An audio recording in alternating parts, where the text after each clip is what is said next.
Chủ đến cuối cùng, ẵm ngay 500.000 đô la tiền tươi. Chiếc du thuyền nhỏ dần rời xa. 10 người bị quăng xuống điểm sinh tử riêng. Người đầu tiên lộ diện, anh Tim. Tiễn ekip xong, anh mắt rưng rưng, rồi bất ngờ đi thẳng hướng nam. Lần đầu chơi gâu căng thế này, Tim vừa run, vừa phấn khích. Tim muốn nhảy ra ngoài, ở quê Wyoming. Anh vốn là thợ săn xịn, chuyên săn thú rừng khủng bố. Ngay cả gấu đen to đùng cũng gục dưới tay anh, lại còn biết chế bẫy quái dị. Mánh khóe đầy túi, nhưng với 4 đứa con ở nhà, anh gấp cần 500.000 đô đổi đời cái đã. Vừa đặt chân, Tim tuyên bố cực gắt, phá kỷ lục 100 ngày của Roland. Ai cho anh dũng khí vậy? Đi chưa xa, đã thấy dấu chân gấu bự. Rừng vắng, gặp gấu thì không ổn lắm. Hào hứng biến thành lạnh gáy. Xem ra phải tìm chỗ trú trước đã. Ở bên kia, Clay phát hiện lối thú đi. Tin vui cực lớn. Men theo dấu chắc gặp mồi. Đi vài trăm mét, Clay thấy đống quả dại. Trời ạ, đặc sản sinh tồn đây, hái đầy cả tay. Mấy ngày tới no bụng, khỏi lo chết đói. Ở quê Idaho, Clay là creator sinh tồn, kinh nghiệm hơn chục năm, dành chế cung tên truyền thống. Từ câu cá đến dựng trại, anh cân hết. Muốn gia đình sung túc, nên anh tham gia gâu này. Trong rừng, đi chưa xa, một con gà gô bất ngờ chạy ngang. Clay dương cung, bắn chúng ngay. Chuẩn không cần chỉnh. Anh nhẹ nhàng. Có ngay bữa trưa đầu, ra sông vặt lông gà. Tối nay có món gà hầm nấm. Đang nấu thơm lừng, thì sau lưng vang tiếng động. Clay quay phắt, ôi trời má ơi, thì ra là báo sư tử trưởng thành. Nó nhìn chằm chằm như muốn ăn tươi. Thấy vậy, địch cầm cung bắn dằn mặt nó. Ai ngờ nó biến mất như ninja. Đúng là uổng thiệt. Nếu có vũ khí trong tay, báo đã thành món thịt kho rồi. Chuyển qua anh Mát, vừa hạ trại xong xuôi, đã thấy một con nai sừng tấm. Mới vô mà tóm được con này thì coi như game dễ quá. Nhưng nó ở xa quá trời, đành đứng nhìn cho nó đi mất. Mắt từng là huấn luyện viên sinh tồn, chuyên dạy học trò kỹ năng ngoài rừng. Đó là công việc duy nhất anh dốc hết tâm sức vào. Anh từng dùng toàn đồ đá, sống sót qua 7 mùa đông liền. Với thử thách lần này, Mắt tự tin sẽ vô địch. Có lẽ để chứng minh bản lĩnh, anh ta là người duy nhất không mang đá lửa. Ôm cây cọ cả trăm lần mà lửa chẳng chịu bùng lên, đổ thừa tại độ cao hiểm hóc. Chứ thật ra tay hơi yếu. Mới đầu mà thua kèo này, về sau chắc cười cả đời. May mắn kiên trì hết sức, cuối cùng cũng lóe lên đốm lửa. Để quen địa hình, anh quyết định ra khảo sát quanh trại một vòng. Còn đây là anh Beck đang uống nước mưa. Anh là thí sinh nặng ký nhất, ngoại hình to khỏe vạm vỡ, nhưng nghề chính lại là ca sĩ. Có luôn cả ban nhạc riêng. Rảnh rỗi thì đi câu cá săn bắn. Anh cho rằng cuộc thi này thực ra thử thách cái đầu trước, mà tâm lý anh đã luyện đến thượng thừa. Anh còn muốn lo cho vợ bầu ở nhà, nên quyết lấy bằng được 500.000. Mặc ngay quần yếm chiến đấu, Beck quyết định đi thám thính quanh trại. Vừa tới bờ hồ, thấy ngay một cây đinh trên gỗ mục. Do không mang dao theo người, anh Beck định rèn cây đinh thành dao đi rừng. Nói thì dễ hơn làm nhiều, làm thì mệt muốn xỉu. Quần quật cả ngày đêm mới xong được cái dao cùn. Giờ phải mài cho nó sáng bóng. Ghost, nữ chiến binh đầu tiên ra sân. Đêm qua ngủ trong ổ chuột gió lùa, ổ chuột rung rinh như karaoke. Sáng nay phải tìm chỗ cắm trại, phải chọn nơi vừa yên vừa thoáng. Nữ thợ săn tự học, cực kỳ chất, kỹ năng toàn tự mày mò mà ra. Ở nhà còn kinh doanh đồ thể thao, mở thêm trung tâm dạy cắm trại. Tuần nào cũng lôi bạn bè đi rừng, trâu bò cũng thua dưới tay cô. Bắn con nào, con đó gục luôn. Nghe mà thấy dùng mình, chuẩn nữ anh hùng, khỏi bàn. Cô tìm một bãi đất trống chỗ rộng rãi, dễ dựng trại. Ghost quyết định đóng đô tại đây, vì mùa đông lạnh cắt da cắt thịt. Trại nhỏ thôi cho ấm áp. Một lát sau, khung trại đã dựng xong. Giờ gom đồ dọn về nhà mới. Nhanh như chớp đã qua ngày 3. Tim thì chọn chỗ cao cho an toàn, rời hẳn cái lều lên núi. Nghe nói gấu đen ở đây hung lắm. Thế là anh quyết xây lều thật kiên cố. Người ta thì đói là 3 ngày. Tim tranh thủ còn sức, dựng lều một căn lều truyền thống. Khung dựng nhanh gọn lẹ. Phủ thêm tấm bạt chống nước. Xong xuôi, chạy kiên cố hẳn. Hoàn tất xong, Tin liền đi kiếm đồ ăn. Thấy con sóc trên cây, cầm đá phang luôn, nhưng ném trượt toang, chệch hẳn vài chục cm. Có cái cung thì ngon rồi, giờ no nê luôn đó. Sóc chạy thoát mất. Tim đổi mục tiêu sang bắt cá. Chế ngay móc câu bằng sắt vụn, ra bờ sông test thử. Ai dè trời nổi gió. Gió mạnh thổi ào ào, quăng 10 mấy phát toàn hụt. Xém nữa móc cả chỗ hiểm. Thấy câu cá hỏng bét, anh tức quá quay về trại. Qua bên Mát, anh đang đi khảo sát địa hình. Tới khu rừng nhỏ, thấy bóng đèn lướt qua. Mát vẫy tay chào thân thiện. Ai dè đáp lại là tiếng gấu gầm. Hú hồn chim én.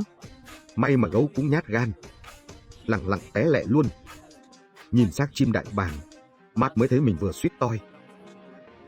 Tốt nhất sau này cẩn thận. Qua ngày thứ 5, trời chưa sáng Clay đã dậy. Nồi gà nấm hôm trước sạch trơn. Hôm nay anh quyết đi câu. 3 ngày trước, anh tự chế cần câu cuộn dây. Phải nói thật, tay nghề chẳng kém thợ chuyên nghiệp. Đón nắng ban mai, anh đứng câu suốt 2 tiếng rưỡi. Chẳng có con cá nào, anh thấy buồn thiu. Ngay lúc đó, anh ước có bạn gái. Có ai đang ế giống vậy không? Cuối cùng cá cắn câu, một con cá khá to. Đủ ăn no 2 ngày. Mọi người dần quen nhịp sống. Thì Tim lại gặp nạn. Đang ngủ bỗng đau ngực dữ dội. Vì 5 ngày thiếu đồ ăn, Tim bắt đầu hụt hơi. Thì ra anh từng bị tim. Bác sĩ từng khuyên đừng tham gia. Nhưng vì tiền thưởng, anh vẫn liều. Chỉ đi dạo quanh trại. Mà cơ thể đã gục ngã. Giờ tiền bạc không còn quan trọng. Chỉ muốn gặp vợ con mới là điều quý giá. Nghĩ vậy Tim đành kìm nước mắt, gọi điện cầu cứu chương trình. Cano lao tới nhanh chóng.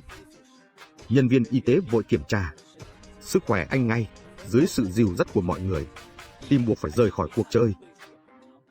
Mới vài ngày đã có người bỏ cuộc, trong khi những cao thủ chưa lộ diện. Tiếp theo sẽ thế nào?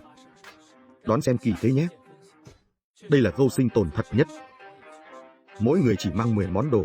10 người tranh tài ở Canada, tại vùng Trơ Cóp hiểm trở. Ở nơi đây, họ phải đối mặt thú dữ khát máu. Nhưng đáng sợ hơn là sự cô đơn khủng khiếp. Ai trụ lại cuối cùng sẽ thắng 500.000 đô. Phần thưởng tiền tươi. Paul là thí sinh thứ 6 mùa này. Nhìn cái trán hói bóng loáng, cũng toát ra khí chất trùm rừng. Đổi sang quần camo siêu bó, anh định đi dò la địa hình. Ở vùng Alaska, Paul dạy sinh tồn suốt 14 năm. Còn mở hẳn trường dạy sống sót. Thậm chí sở hữu cả đạo riêng. Sở trường là sinh tồn ngoài trời. Từng sống một mình 42 ngày mùa đông. Tham gia lần này chỉ vì mẹ là fan cuồng của chương trình này. Vừa đi được chút, anh phát hiện dấu vết gấu xám. Nghe nói gấu ở vùng này đông như quân nguyên. Đi một mình phải cực kỳ cảnh giác. Kế tiếp là ông râu dài hơn tóc. Tên ông là Ned, vừa xuống máy bay đã tìm chỗ cắm trại. Ông từng phục vụ quân đội 28 năm. Tham gia 2 nhiệm vụ thực chiến. Kỹ năng sinh tồn là căn bản của lính. Thế nên, giờ đây nghỉ hưu rồi vẫn mê mạo hiểm. Thường xuyên đi thám hiểm một mình. Tham gia để làm gương cho con. Ông quyết đăng ký thi luôn. Chẳng bao lâu ông tìm thấy lối mòn thú. Đi theo đó có khi gặp mồi. Quả nhiên không sai. Chưa đi xa, trên cây vù xuống một con gà gu béo ú. Protein tự bay tới, ông tất nhiên vác cung lên bắn liền. Chắc chưa quen môi trường. Bắn lệch tận mấy chục cm. Đúng là tiếc thật. Hôm nay coi như nhịn đói. Còn đây là Teresa, thí sinh nữ thứ 2 mùa này. Cũng theo lệ, đi thăm dò địa hình. Ở Anh Quốc, chị là chuyên gia thời đồ đá. Có cả bằng tiến sĩ. Thạo vô số kỹ năng dã ngoại. Tất cả công cụ đều làm từ đá. Chị tham gia chương trình để trổ hết tài nghệ và cảm nhận thiên nhiên hoang sơ. May mắn thay, chỗ chị có đầy thực vật hoang. Ăn no một bụng cho chắc dạ. Chọn chỗ trống dọn dẹp sạch sẽ. Quyết định ngủ ở đây tối nay, đừng tiêu hao sức ngay ban đầu, nên dựng lều đơn giản thôi.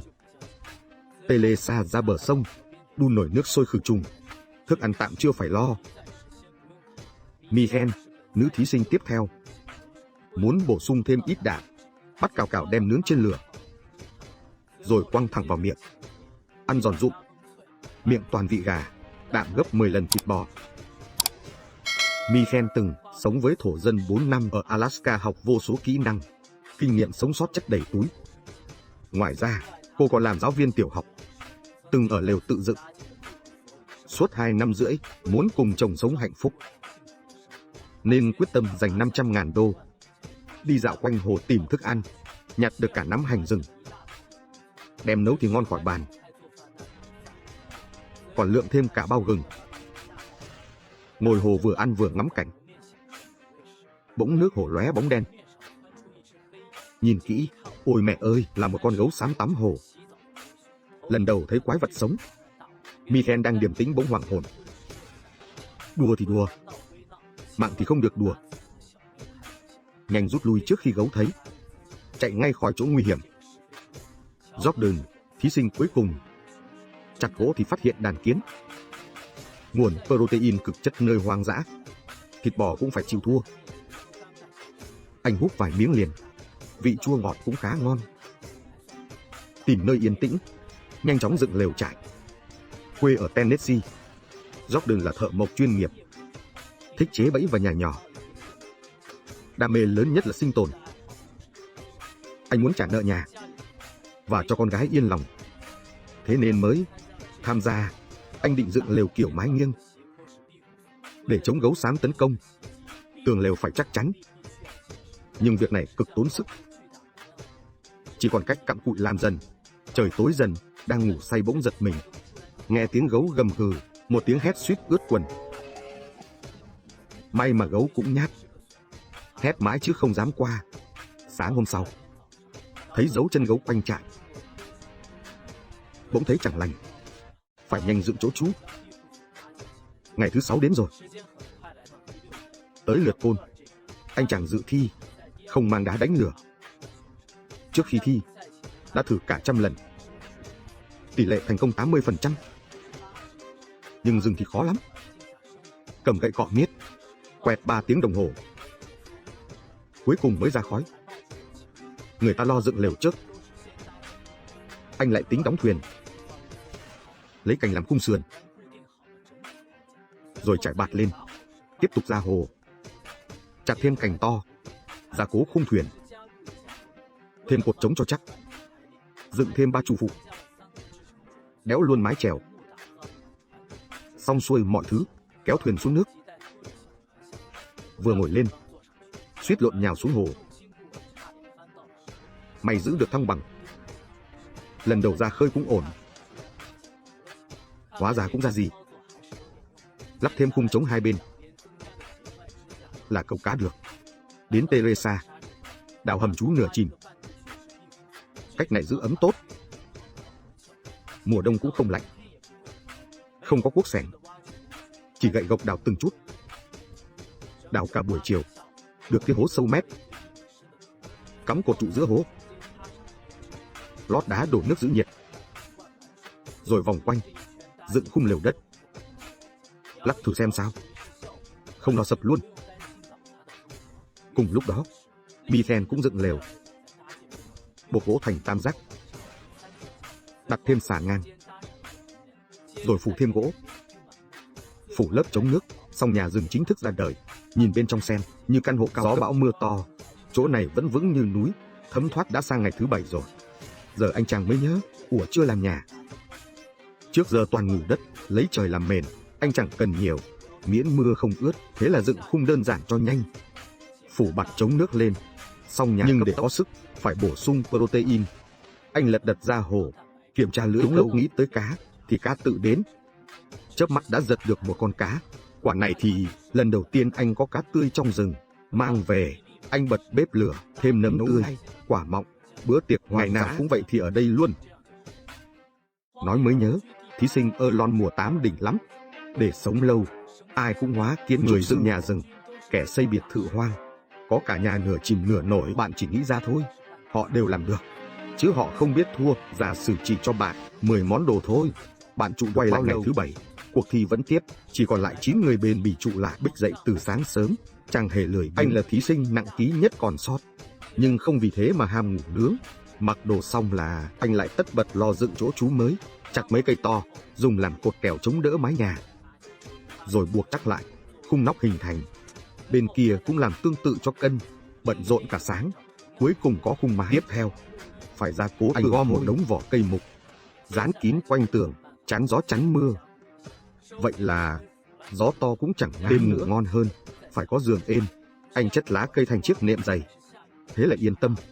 Thêm bạt chống thấm, mái nhà kín bưng, tèn ten biệt thự rừng của anh hoàn tất. Chuyển sang Clay, anh bận với cái quần đỏ. Với anh, quần này không chỉ để mặc, buộc kín ống quần, biến thành cái túi, cũng tiện phết. Clay nhét hết cá thừa vào trong, rồi treo lên cây, xa tầm gấu với, một công đôi việc. Thế là bảo quản đồ ăn an toàn rồi. Khôn thật, vừa tiết kiệm, vừa chống dã thú luôn. Quá thông minh, kể cả gấu đến, cũng chịu đói quay về. Đồ ăn an toàn tuyệt đối. Tiếp theo phải dựng chỗ trú lâu dài. May khung nhà đã dựng xong. Giờ lấy rêu tráng kẽ hở, cứt rêu thần thánh, dán đâu dính đó. Vậy là giữ ấm cực kỳ hiệu quả. Mùa đông tới cũng chẳng sợ lạnh. Tất nhiên bếp lò cũng cần phủ đất, không thì nhóm lửa, khói mù cả căn nhà luôn. Chuẩn bị xong mọi thứ, Clay háo hức nhóm lửa ngay. Công nhận có lò sưởi thích thật, vừa nấu ăn vừa đỡ lạnh, ban đêm ngủ cũng ấm áp. Xong xuôi hết việc, giờ phải nghĩ cách kiếm đồ ăn. Nghe nói quanh đây nhiều thú hoang, Clay mang đồ lên núi thử vận may. Nhìn xa xa ngọn núi, anh chắc chắn dưới chân có đường. Nhưng đi chưa bao xa, gặp ngay một bãi cây đổ ngổn ngang. Địa hình hiểm trở thế này, đành cắn răng chui rừng thôi. Khổ lắm mới qua bên kia, đi một vòng, không thấy bóng con thú nào. Clay tức lộn ruột, hy vọng đầy bụng dở rơi xuống đáy. Không kiếm được tí đạm nào, đành nhắm tạm mấy quả dại. Hái được cả nắm to, Clay cất lại để dành. Chuẩn bị cho mùa đông, đào hẳn một cái hố lớn, lót ván, rải rêu, đặt đống quả dại vào, niêm kín lại, thế là xong. Ngày thứ 8 bắt đầu, Matt đang nấu bữa sáng. Cũng chẳng bắt được con gì, đành đào củ hành rừng ăn đỡ. Trông trắng trẻo phết. Nấu súp uống cũng ngon, đúng là món lạ miệng. Hút vài ngụm nóng hổi, người khỏe như pin sạc. Vậy là Matt định mang cung đi thử vận may. Ai ngờ không ngờ tới, cung bị chuột gặm đứt đôi. Đúng là tin sét đánh, không có cung thì sống sao nổi. Ngày sau chẳng thể cầm cự. Nếu bỏ cuộc vì cái này, bảo đảm bị chê cười. Matt nghĩ mãi nửa tiếng, cuối cùng quyết định tự sửa cung luôn. May mà tay nghề khéo, cung sửa lại như mới, để dằn mặt lũ chuột. Anh còn làm thêm cái bẫy, nếu con nào dám bén mảng, có khi lại thêm bữa. Còn Louis bên kia, anh dùng cành cây và dây làm cần câu đơn giản, có cả quen dây tử tế. Công nhận, anh chàng này khéo tay ghê. Ra bờ hồ test ngay. Đứng 3 tiếng đồng hồ, chẳng câu được con nào. Xem ra tối nay lại nhịn. Đến nửa đêm, Louis đang ngủ bỗng nghe tiếng lạ. Âm thanh ngoài trại, nghe kỹ chắc chắn là gấu xám. Quả nhiên không sai, cửa một con gấu xám đang lượn lờ. Chơi thì chơi, chứ mạng là mất mạng ở đây thì khó xử lắm. Ross rút pháo bắn lên trời dọa gấu. Quả nhiên gấu cũng nhát gan thôi. Nghe nổ một cái, nó chạy biến mất. Đúng là một pha thót tim, mới vài ngày mà kịch tính dữ vậy. Ngày sau sẽ sống ra sao đây? Nói thật cũng khó đoán lắm. Thời gian trôi, đã sang ngày 10. Michael hái được một mớ rễ cỏ bò. Nghe đồn nhiều tinh bột, dinh dưỡng khủng, giá trị gấp 10 lần thịt bò cơ. Anh nướng sơ qua trên lửa, rồi bỏ thẳng vào miệng. Nhìn mặt anh, chắc mùi khó nuốt. Chắc chắn hương vị không dễ tả, nhưng chỉ ăn vậy thì không đủ. Phải kiếm thêm chút đạm thôi. Sinner quyết định thử vận may với cá. Anh chặt một cây làm cần, móc câu buộc vô, chẳng mồi nhử, rồi cố định bên bờ chờ cá. Câu được hay không cũng tùy mấy con cá tự nguyện. Anh quay lại chỗ trú, bụng bỗng nhiên quặn đau dữ dội. Khổ sở vô cùng, không còn sức sửa lại lều. Toàn thân kiệt quệ, chắc chắn là do ăn rễ cỏ. Sợ ngộ độc thì toi mạng. Anh vội nhặt ít than củi, bỏ ngay vào miệng, mong qua được đêm nay thôi.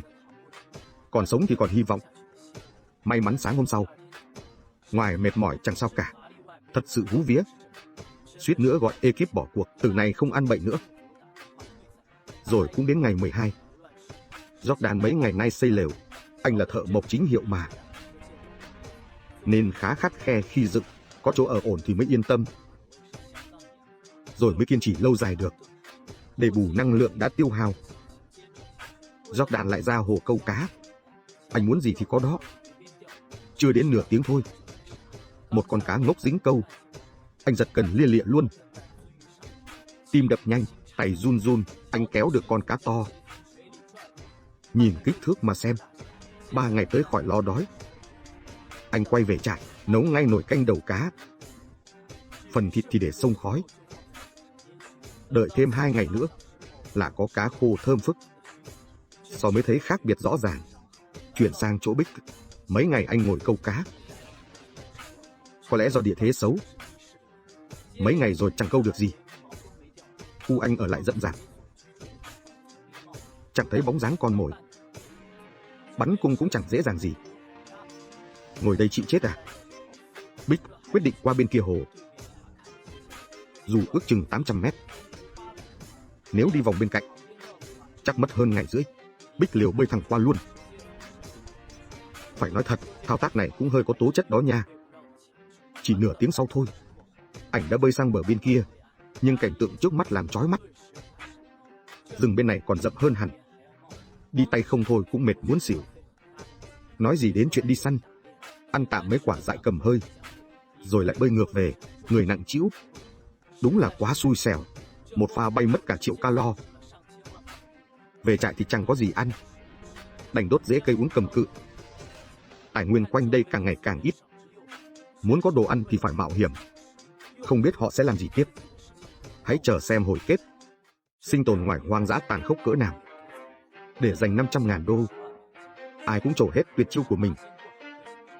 Có người tự chế thuyền đi tung tăng trên hồ, người khác thì dựng sàn câu cá. Còn các bậc thầy xây dựng vẫn miệt mài nâng cấp biệt thự rừng. Nếu chỉ được 10 món đồ, bạn sống nổi bao ngày ở đây. Đã sang ngày thứ 13 rồi, vẫn còn 9 người trụ lại. Kelisa thì dậy sớm tinh mơ, sưởi mông chút bên bếp lửa, rồi tiếp tục hoàn thiện căn lều. Cô gom cả đống vỏ cây về, dán kín quanh tường bên ngoài, rắc thêm mùn cưa cho chắc. Thế là giữ nhiệt rất ổn. Mùa đông tới cũng không sợ lạnh. Có nhà mà không có giường sao được. Giường ấm êm phải có chứ.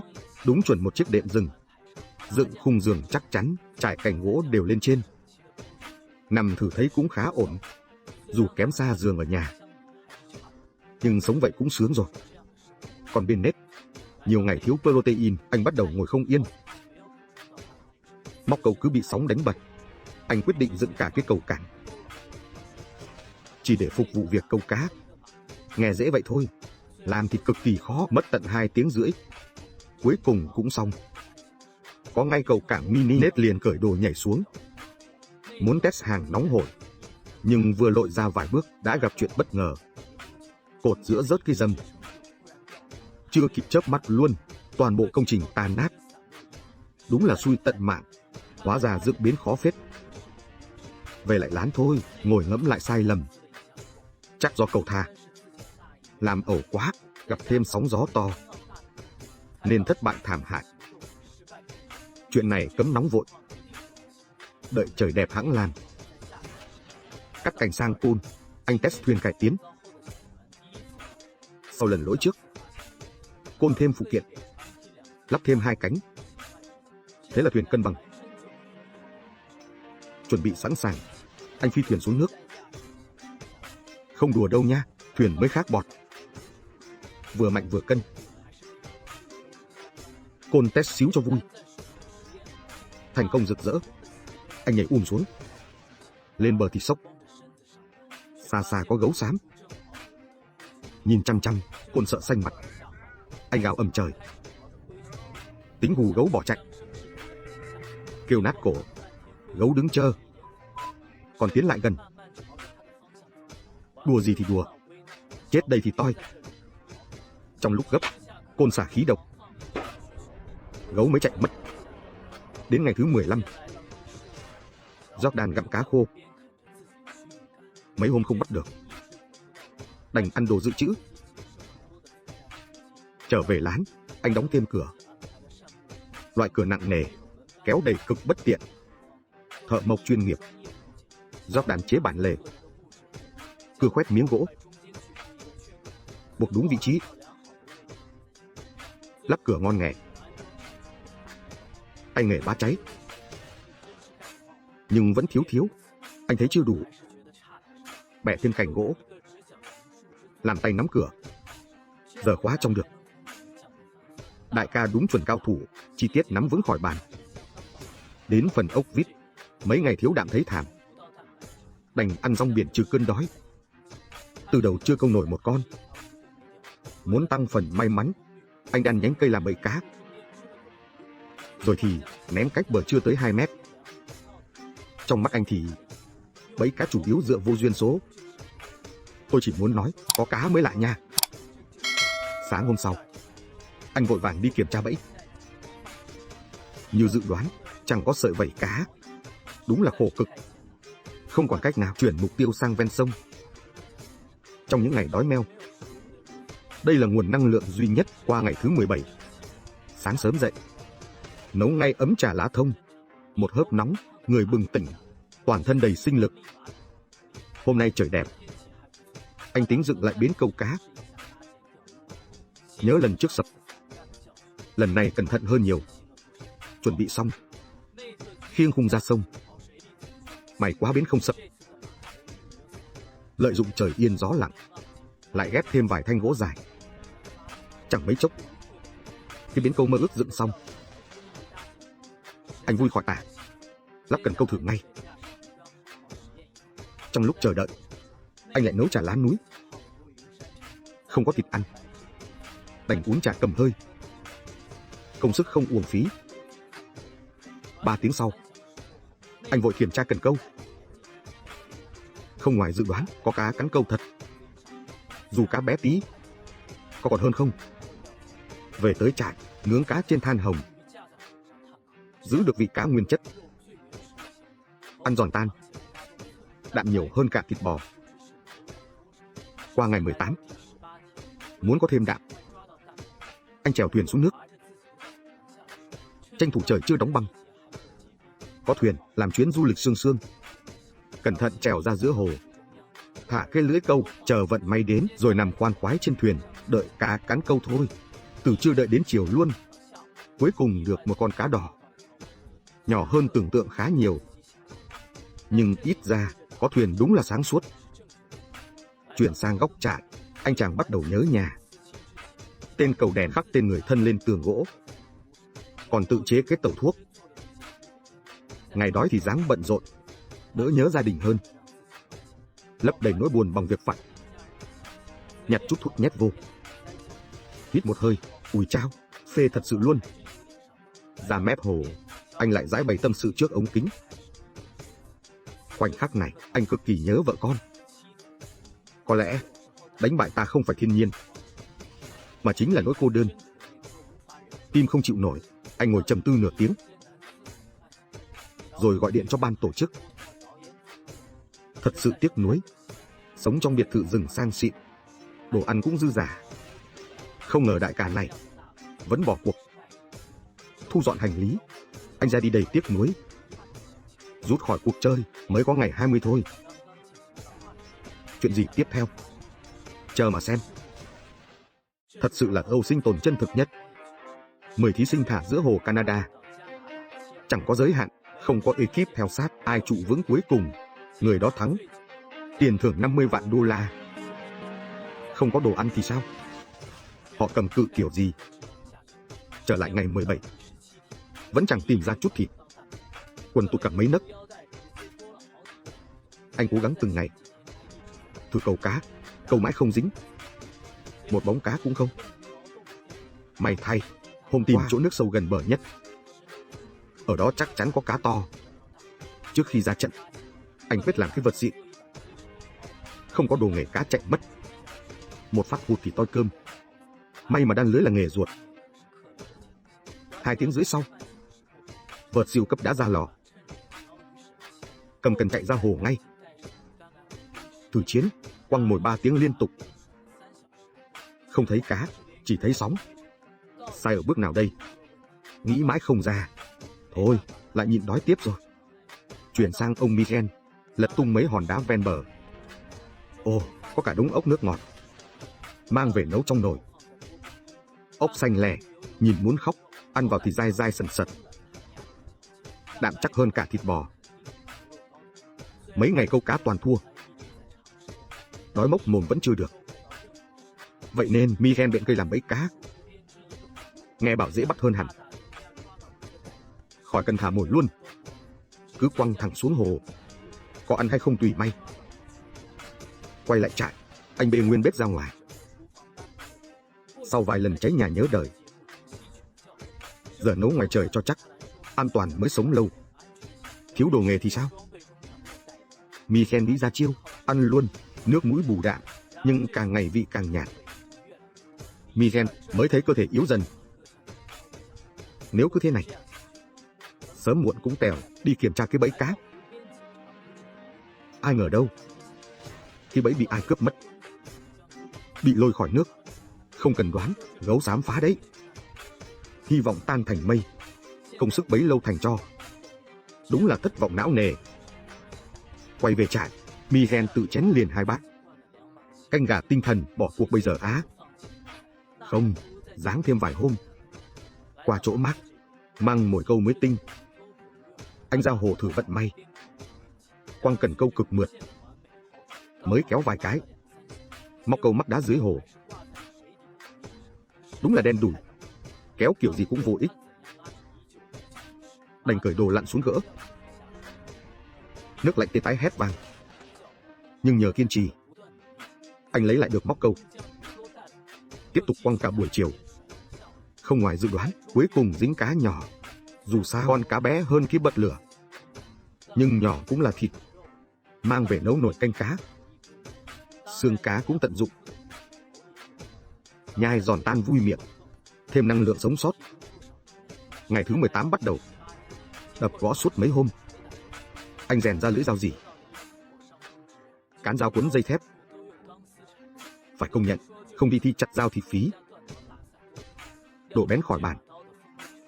Chặt củi nhanh như cắt bơ. Nhưng quan trọng hơn, từ đầu đến giờ, anh sút hơn 10 kg thịt. Cứ thế thì sớm muộn cũng xỉu. Vì muốn có cá, ăn ngon, anh bện cành cây thành bẫy cá. Đang lúi húi làm, thì gấu xám chạy ngang trại. Anh sợ tái mặt. Thân hình to cũng vô dụng. Trước gấu thì ai cũng nhỏ bé. Vội rút loa hú hét. Không ngờ gấu cũng nhát. Chạy mất dép luôn. Thật nguy hiểm ghê. Từ giờ phải cẩn thận. Ra bờ hồ, anh nhét đá vào bẫy cá. Rồi thả xuống nước, mong cá tự chui vào. Đã sang ngày 20. Mấy hôm liền anh mất ngủ.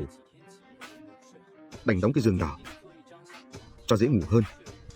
Dựng khung gỗ chữ nhật. Lấy dây gai nhặt trước đó, xé thành nhiều sợi nhỏ, căng ngang khung gỗ. Chỉ nửa giờ sau, một chiếc nệm rừng xịn sò đã hoàn thành. Anh chàng nằm thử, phê như con tê tê. Trời ơi, cảm giác này đỉnh của đỉnh. Nằm còn sướng hơn nệm xịn ở nhà. Truyền qua ánh mắt, Cá hôm trước ăn chẳng đủ nhét kẽ răng. Đói meo, bụng kêu rột rồi, anh mò ra cỏ kiếm chút đạm. Xui xẻo, trời mưa dồn mưa dập chưa xa đã gặp nạn. Một đàn ong vàng ùa ra chào hỏi. Mát nằm im, tưởng thoát nạn ngon, ai dè vẫn bị đập tơi bời. Ăn ngay combo vỡ mặt bắt đầu nghi ngờ bản thân. Tinh thần xuống dốc không phanh. Đêm đến than vãn với camera chửi chương trình tàn nhẫn quá. Sáng hôm sau, anh hí hửng ra hồ câu cá. Đứng 2 tiếng rưỡi, cá chẳng thèm ngó. Cần câu sạch bóng, không dính gì. Mắt tức điên. Anh gọi ngay cho chương trình. Người ta bảo, trò này, quan trọng nhất là tâm lý, chứ ai chịu nổi cô đơn đâu. Nhịn đói, nhớ nhà, ai chịu nổi, Mát nghĩ rút lui là đúng đắn. Giờ qua anh Michel, từ đầu đến giờ, anh đã sụt mất 17 cân. Người vốn gầy nay càng kiệt quệ. Câu cá thì hết hy vọng. Anh mang cung tên vào rừng, hy vọng kiếm tí mồi. Đi chưa được bao xa, choáng váng, ngồi phịch xuống đành quay về trại. Ngồi đợi mỏi cả ghế, bỗng một con gà rừng xuất hiện, anh mừng quýnh lên. Lấy cung rón rén đi gần. Nghĩ bụng, thịt ai dè vừa vào tầm bắn. Gà biến mất không dấu vết, chết rồi. Bữa tối cũng tiêu, ngực đau nhói. Michel chán nản, anh nghĩ khó mà cầm cự. Ngồi suy nghĩ nửa tiếng đồng hồ. Cuối cùng gọi điện xin bỏ. Thật đáng tiếc quá. Không ngờ mọi thứ càng tệ, công sức luyện sinh tồn 2 năm rưỡi.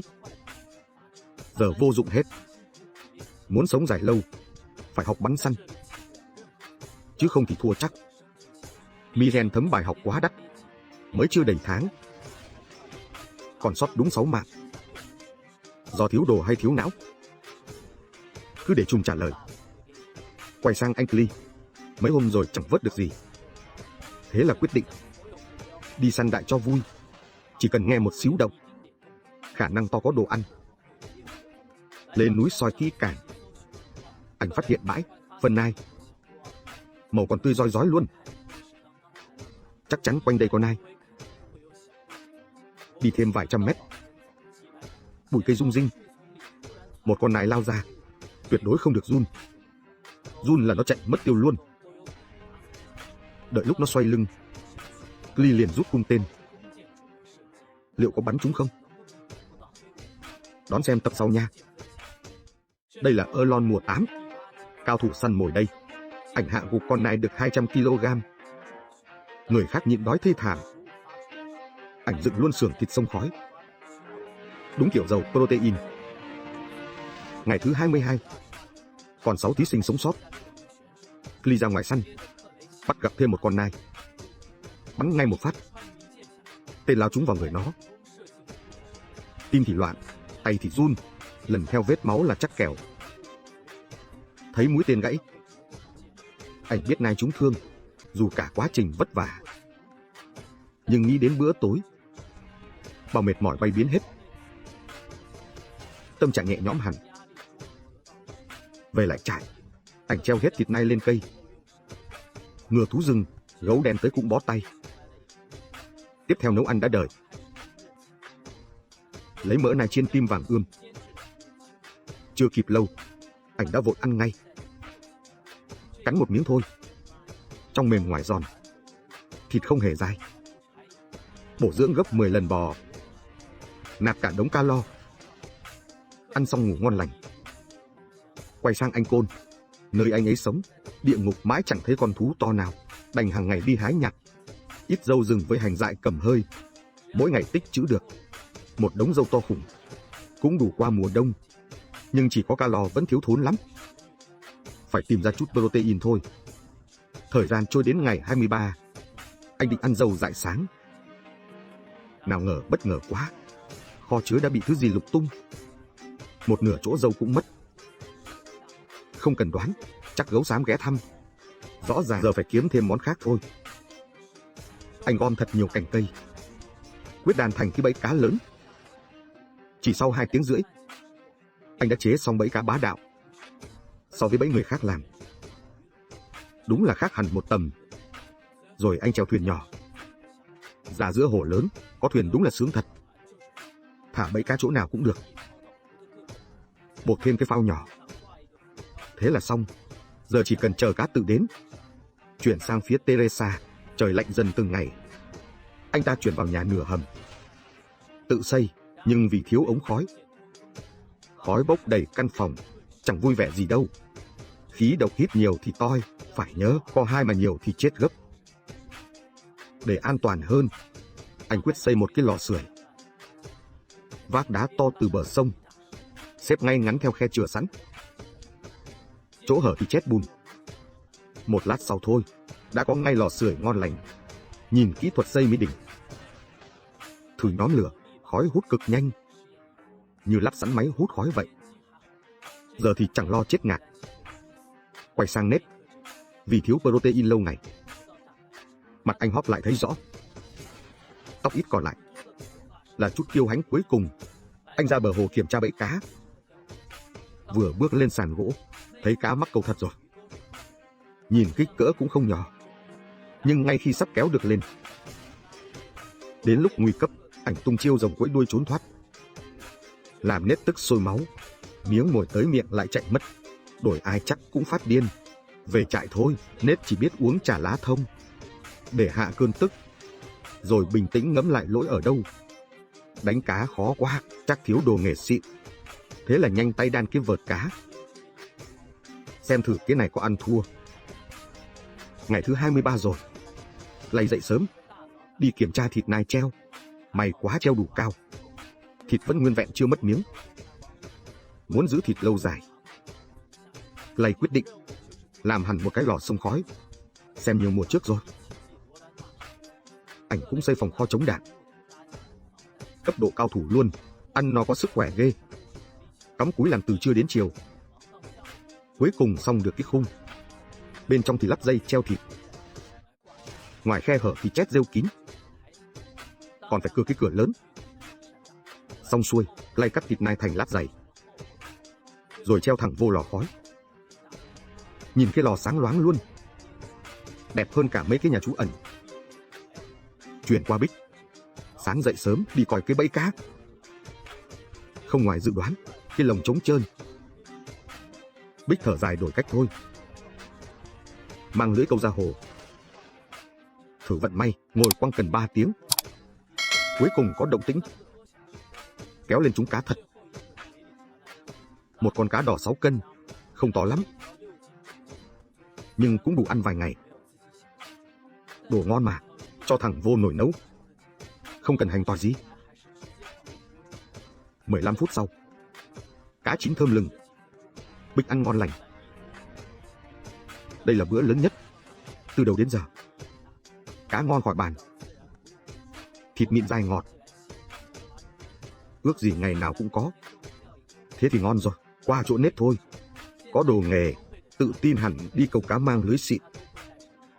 Hôm nay may mắn phết, mới tới đã gặp cá ngay. Nhớ bài học lần trước, dùng lưới hốt cá luôn. Nhưng lưới to quá, lưới hay không cũng thế, ít ra nay không về tay trắng. Ngày thứ 24 rồi, hôm qua mới ăn tí cá, nhưng bụng Ned vẫn kêu rỗng. Nghĩ lại mới nhớ ra, sáng uống nước có mùi lạ. Ủa, hóa ra nước có phân sóc. Xui không tưởng nổi. Phải biết sóc mang cả kho vi khuẩn. Nhiễm rồi thì xác định. May mà cơ thể chưa sao. Thôi dáng đi câu tiếp. Dựng cần câu gỗ cây. Kiểu cần thô sơ thôi, quăng mồi mạnh hơn chút. Cơ hội dính cá cao. Mới làm 2 tiếng thôi. Ned ôm bụng đau quằn. Đau muốn xỉu, tưởng do đói bụng thôi. Ai ngờ tí nữa, nằm gục xuống nôn thốc. Khổ quá trời đất, chắc chắn rồi, bị nhiễm vi khuẩn của sóc. Lính xuất ngũ mà, Ned giữ sức khỏe lắm. Cả nhà trông vào anh. Ngồi vật vã nửa tiếng, mà tình hình vẫn không khá. Cuối cùng đành gọi cho chương trình. Tiếc thật sự luôn, mặt ngầu thế kia mà. Kết cục, bệnh đánh bại anh ta. Đúng lúc đó, tuyết trắng rơi đầy trời. Thu dọn đồ đạc thôi, Ned rời cuộc chơi tiếc nuối. Chưa tròn 1 tháng thử thách mà 5 người đã rời cuộc. Anh từng bắt được thú lớn. Liệu Clay có thắng đây? Vẫn còn 5 người trụ được sau 16 ngày. Bích sống nhờ uống nước cơm. Mày có mỡ dự trữ, chứ không thì xỉu lâu rồi. Người thường chắc bỏ cuộc sớm rồi, không có tí đạm nào. Nhưng chỗ trú ẩn vẫn phải nâng cấp. Mùa đông sắp ập tới. Anh định thêm tí sưởi ấm, làm cái cửa gỗ chắn gió mưa, đỡ lạnh bớt tí, rồi ra bờ hồ kiếm thêm vật liệu xây lò sưởi. Đường đi chẳng dễ tẹo nào. Bùn chân đi 1 bước, trượt 3 bước, suýt nữa lật cổ chân. May mà da dày thịt chắc, không thì toang rồi. Về tới lán, anh dựng lò sưởi liền tay. Chỗ hở chét bùn vào, châm lửa thử ngay. Hay thật, khói thoát cực ngon nghẻ. Còn anh bạn Côn, ngày nào cũng đi hái đồ ăn. Không đạm thì lấy gì bù, nấm bò mọc đầy sườn núi. Thế là ngon, có đồ cứu đói, hái hẳn 20 kg. Sâu sắt làm xiên nướng, rồi treo lên sông khói. Khô là để được lâu. Nhìn tình hình này, chắc chỉ mình Côn cân được Clay. Ngày thứ 30 đã tới. Mùa đông tràn về. Cả vùng anh ở bị tuyết phủ trắng xóa. Đi hái nấm giờ mơ đi. Vậy thì thôi, anh lo ra cố lán trại. Chặt cây, chét kín đường mái lấp đầy khe hở. Cửa cũng bịt kín luôn. Đêm ngủ ấm áp hơn. Còn đang chế đồ uống tự chế. Đổ vào chai nhạt được thêm quả tầm xuân, Nam Việt quất, lắc đều rồi tu một hớp. Trời ơi ngon bá cháy. Có thêm đĩa lạc thì mỹ mãn. Bắt cá mãi chẳng xong. Anh chàng quay qua săn thú. Để tóm con mồi, đặt chục cái bẫy thòng lọng. Trên đường về lán, bất ngờ phát hiện đồ cổ, to như bẫy gấu ấy. Chúng mánh rồi còn gì. Phải tận dụng liền. Biết đâu có bữa tiệc lớn. Ngày 28 đang tới gần. Đêm qua ngủ, nghe bên ngoài có thú đi lại, làm ốc vít sợ trắng cả đêm. Vừa tỉnh dậy, việc đầu tiên là kiểm tra quanh trại. Không xem thì thôi, xem xong hết hồn thật sự. Trên các toàn dấu chân gấu xám to. Nhìn dấu còn mới, chắc nó gần đây. Đi vài trăm mét nữa, ốc vít thấy ngay trước mặt một bóng đen. Anh hét thật to để xua nó đi. Nhưng gấu chả sợ gì cả. Nó còn thong thả, chuyển cảnh, xoa đều dầu lên da hươu. Làm lông bền chắc, có độ đàn hồi. Phơi khô may áo ấm. Làm chân thì hết ý. Đến lượt Teresa, muốn kiếm thêm đạm cho bữa ăn. Anh kiên trì mấy ngày liền ra hồ câu cá. Bận rộn cả tuần trời. Kết quả trắng tay. Hết cách, anh đành sống kiểu hái lượm giản dị. Mỗi quả mọng ăn không đủ no, anh còn nghĩ tới đào rễ cây. Nghe bảo cái rễ chứa nhiều tinh bột lắm. Thế là gom về ăn thử. Nhưng lúc chuẩn bị quay về trại, anh phát hiện lạ lắm. Cảnh vật quanh đều xa lạ, quay mãi chẳng thấy lối về. Anh lo sốt vó, chẳng lẽ vì lạc đường mà bỏ cuộc. Anh hít thở, bình tĩnh lại, rồi quyết định men theo sườn núi xuống. Liều thôi, may mắn thay anh gặp lại bờ hồ. Trở về trại, kiểm kê chiến lợi phẩm. Hôm nay, 3 lọ mứt Nam Việt quất và túi hoa hồng. Thêm rau xanh và cải xoong nữa.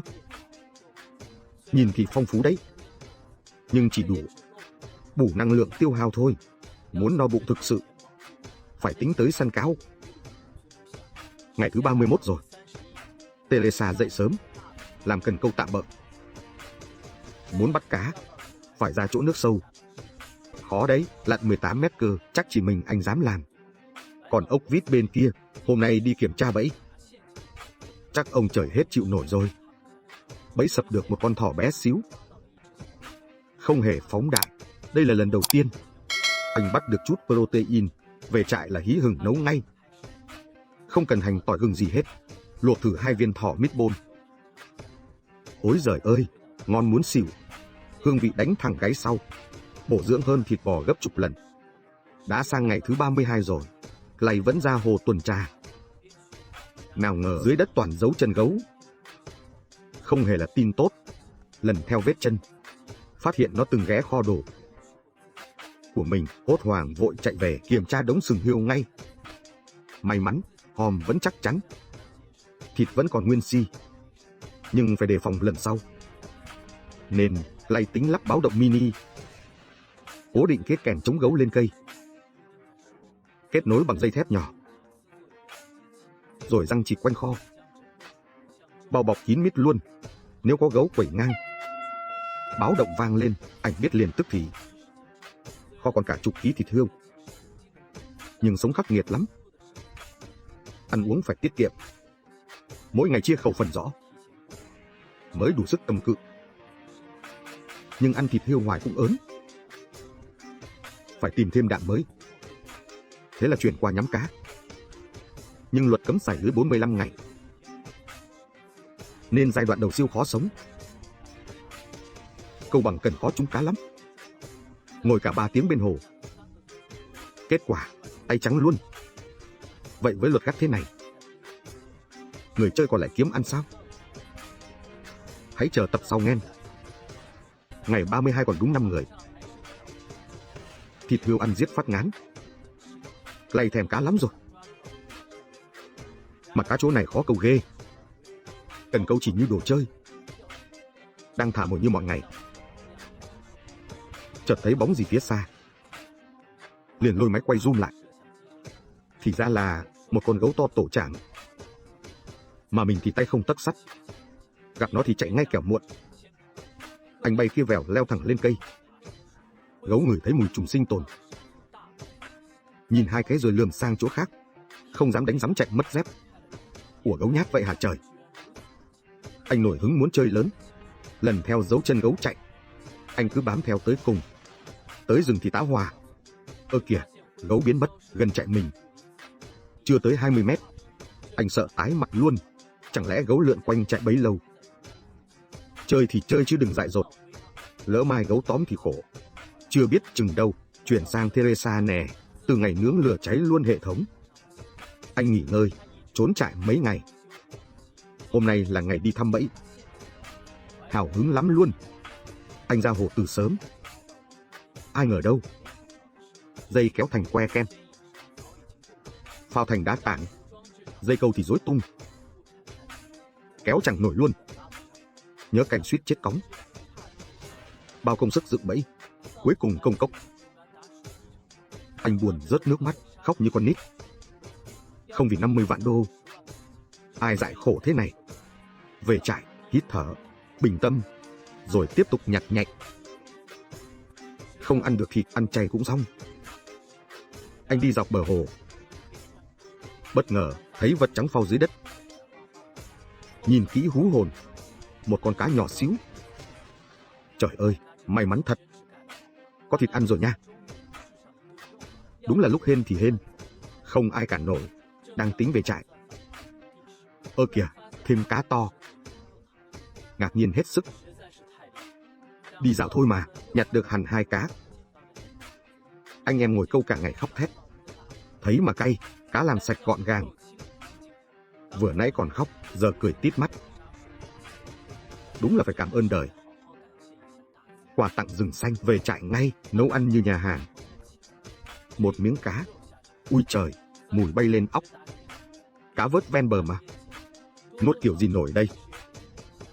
Vì năng lượng thôi. Tê dê xa cắn răng nuốt. Đến phe côn, ăn nấm giết gầy trơ xương. Hết pin luôn. Bên hồ có thứ gì? Vớt lên, hú hồn, một con chim đầy roi. Thường thì bỏ ngay, nhưng vì còn sức tới ngày 45, đành liều thử vận may. Rửa qua cho sạch tí, rồi đem nấu liền. Thịt chẳng còn bao nhiêu, nhưng ít ra có tí đạm. Đến ngày 45 là hy vọng. Ghép thuyền tự chế, lật ngược tình thế, biết đâu thắng lớn. Ngày 35 đã đến. Bẫy được thỏ lần trước, Rosham bẫy tiếp, đổ hết sức vào dây bẫy. Nhưng đời không như mơ. Nửa tiếng leo dốc, cả chục bẫy đều trắng tay. Chưa hết đâu, cúi xuống một cái thôi. Hoa mắt chóng mặt liền, đứng im, kẻo xỉu. Đúng là tụt đường huyết rồi. Cố lê về trại, phát hiện chân tê cóng. Tim chẳng lành, cóng lâu thì khỏi làm gì. Mỗi ngày lại phải chăm ngón chân. Đúng lúc này, ban tổ chức báo kiểm tra sức khỏe. Ross chưa xác nhận, đành tìm tận nơi. Đến trại mới thấy Ross vừa ngất trong rừng. Thân thể kiệt quệ rồi, không trụ thêm nổi. Bác sĩ kiểm tra, nhìn cả ngón chân, hội chẩn một hồi, kết quả buộc rời cuộc chơi. Nếu cố nữa, có khi phải cắt ngón, thậm chí hỏng nội tạng. Đành rút lui thôi. Ross cuối cùng cũng tiếc nuối rút lui. Đúng là không sao thì chẳng đau. Lúc này Clay đang nhâm nhi trà nắng. Anh lấy ra hươu máy cái ghế mềm, ngồi uống trà ngắm tuyết chiêu thôi rồi. Đời này quá sướng, sướng khỏi cần bàn luôn nha. Ai nhìn chắc tưởng đi nghỉ dưỡng. Từ khi con gấu xám biến mất, Clay cứ lo nó quay lại cướp đồ, nên vài tiếng lại đi tuần, đi vòng vòng quanh trại cho chắc. Đang đi trong rừng tuyết, thì trước mặt bỗng có bóng đen. Clay nhanh như chớp rút bình xịt gấu. Gấu chắc lần đầu thấy vũ khí xịn, chạy một mạch không ngoái đầu.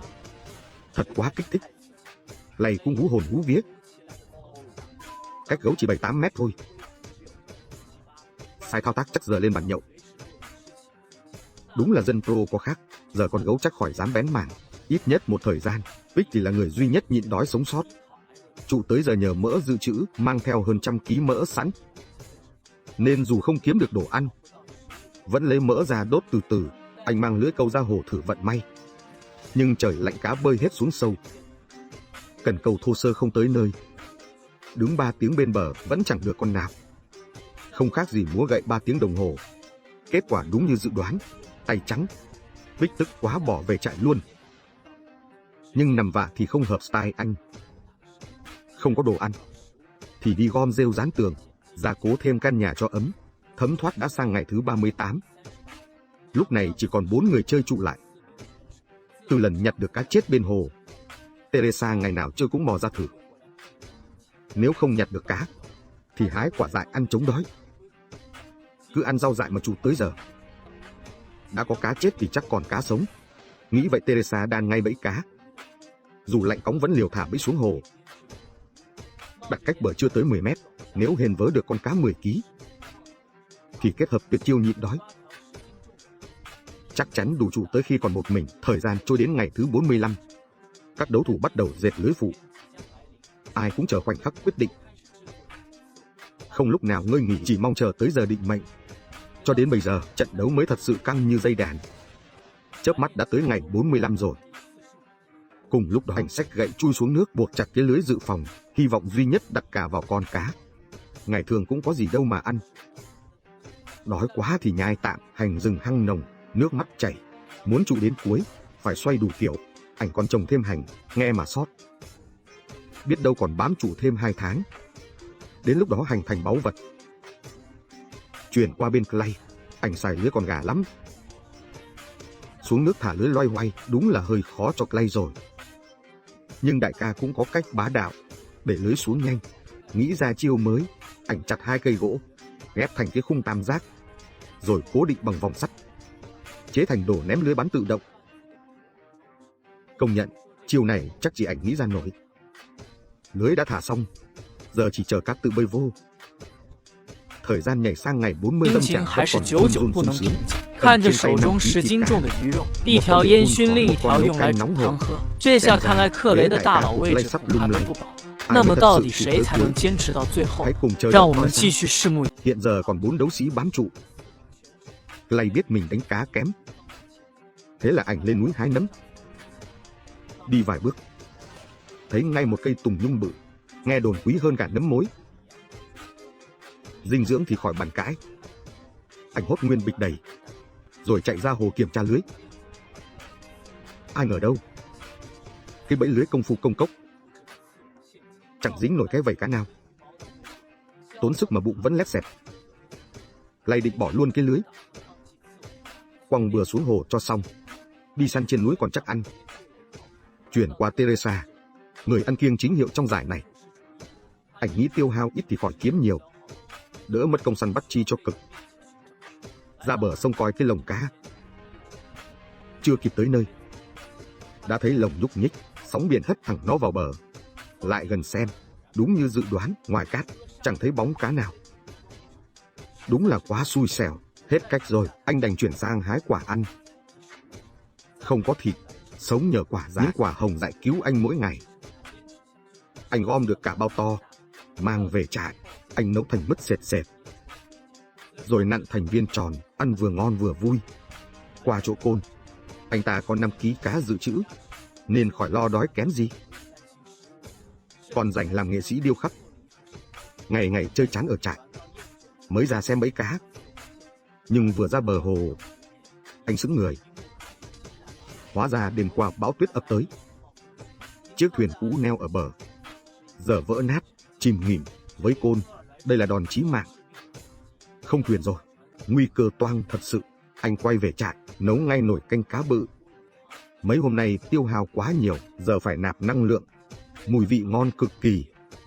Ngoại trừ xương cá thì nhiều thôi, protein chẳng kém gì thịt bò. Ngày thứ 55, Bích đói dòng suốt 3 tuần, ra kiểm tra bẫy. Nào ngờ, ngoài cọc gỗ đóng băng, chẳng có cá, một sợi dâu cá cũng không. Trong khi gần trại người khác có quả dại ăn tạm, còn chỗ anh, cây ăn được hiếm lắm. Anh nghĩ cứ nằm im tiết kiệm năng lượng, đỡ tốn calo. Bích tin cơ thể mình còn gắng được nhiều ngày nữa, chỉ cần trụ tới lúc thắng. Vừa gầy như tia chớp, vừa ôm 50 vạn đô. Đúng là một công đôi việc. Ngày thứ 57, lại ra hồ kiểm tra bẫy cá. Nhìn cách anh kéo cũng biết chắc chắn có hàng. Quả nhiên, anh lôi được con cá bự. Giờ thì không lo thiếu đồ ăn. Xong xuôi, anh chặt thêm cây gỗ to, lấy nó làm đòn bẩy leo lên đá. Buộc lưới vào đá, thả xuống sông, ném xuống chỗ sâu, kết hợp máy giăng lưới bắn tự động. Bận cả ngày, lại giăng thêm lưới. Không thể phủ nhận, đúng chuẩn chùm sinh chả có lúc nào rảnh tay. Về trại, nghỉ xíu cho đỡ mệt, lại xách đồ ra ngoài thử vận may. Ồ, thấy ngay một con nai Mỹ. Tin vui to như sấm rền. Mà bắt được con này, thì coi như game này vô địch. Về trại ngay lập tức lấy gậy gỗ chế nhạc cụ, một cây còi giả tiếng thú rừng. Nghe nói chỉ cần phát âm thanh này, thú dữ nào cũng phải khựng lại. Tối xuống, đêm buông màn, xách đồ đi tìm sư tử núi.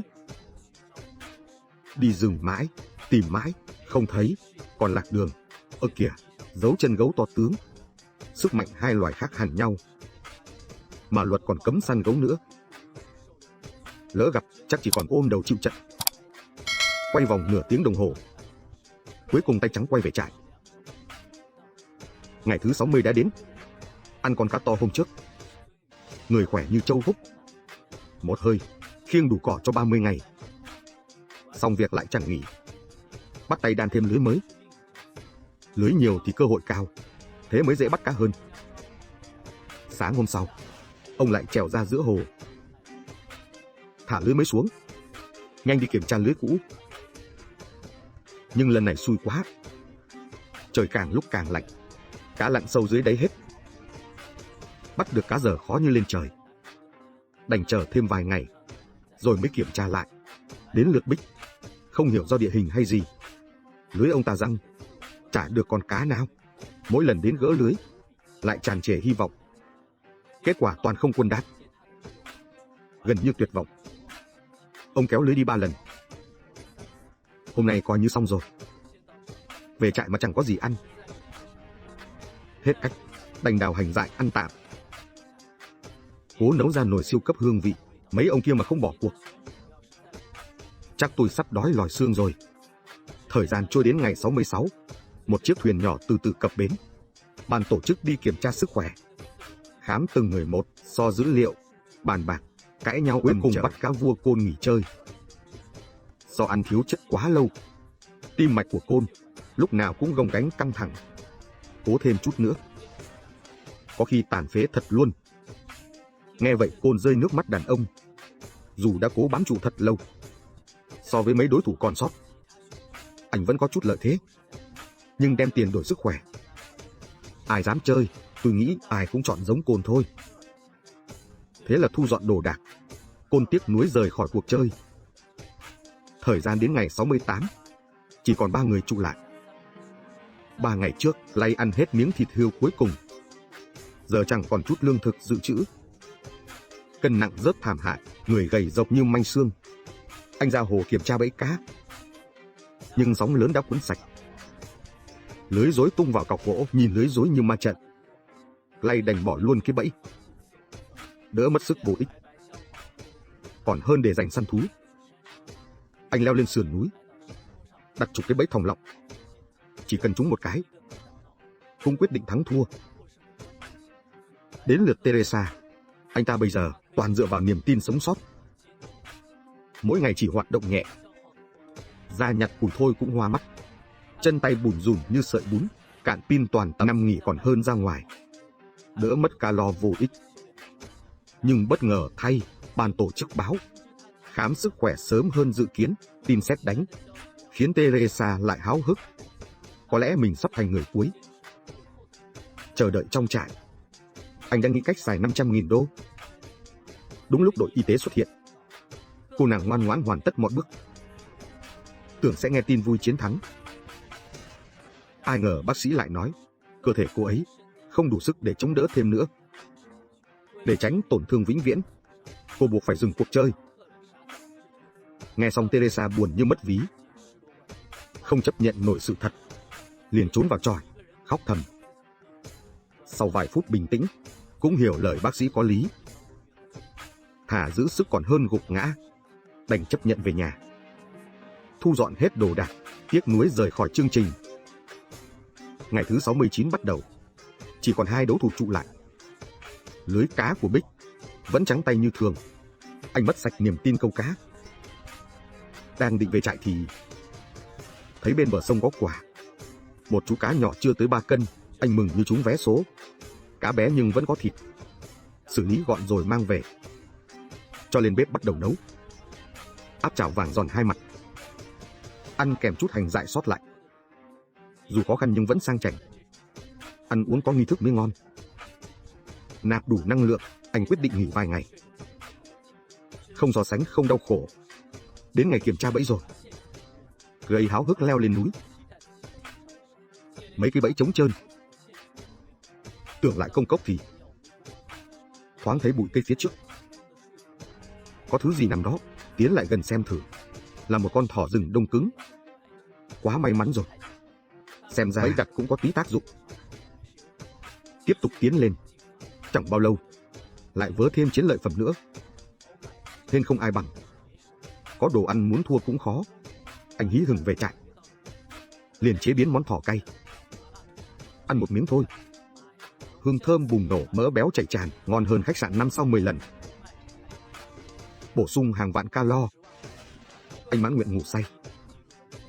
Bước sang ngày thứ 70, thật sự chịu hết nổi rồi.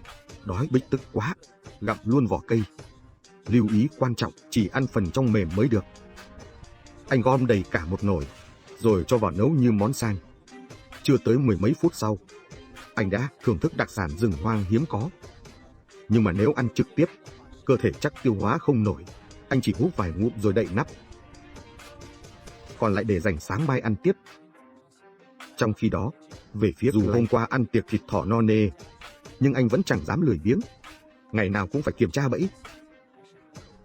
Thấy vết máu còn sót lại, lại đoán ngay chắc có con gì cướp mất thỏ. Đúng là xui tận mạng, đành phải cẩn thận hơn thôi. Thời gian trôi đến ngày thứ 73, thuyền nhỏ chương trình đã xuất hiện. Không ngoài dự đoán, Bích gọi cầu cứu, vì anh đã ăn sạch mọi thứ có thể. Những ngày này tim anh đập nhanh bất thường. Anh thật sự không thể gắng thêm. Cho dù mỡ còn nhiều, cảm giác này chỉ ai trải qua mới hiểu. Cuối cùng, chịu đói hơn 70 ngày, Bích gầy rộc, giảm hẳn 50 kg, ngồi thuyền nhỏ về nhà thôi. Ngày thứ 74, chỉ còn Clay trụ lại. Anh thành thơi chờ buổi kiểm tra sức khỏe. Clay hiểu rõ tình trạng bản thân, chẳng sợ mấy bác sĩ kiểm tra. Anh phối hợp tích cực từng hạng mục. Khi bác sĩ bảo không cần gắng nữa, Lay mới hiểu ra. Anh chính là quán quân năm nay, niềm vui vỡ òa trên khuôn mặt. Hơn 70 ngày khổ cực.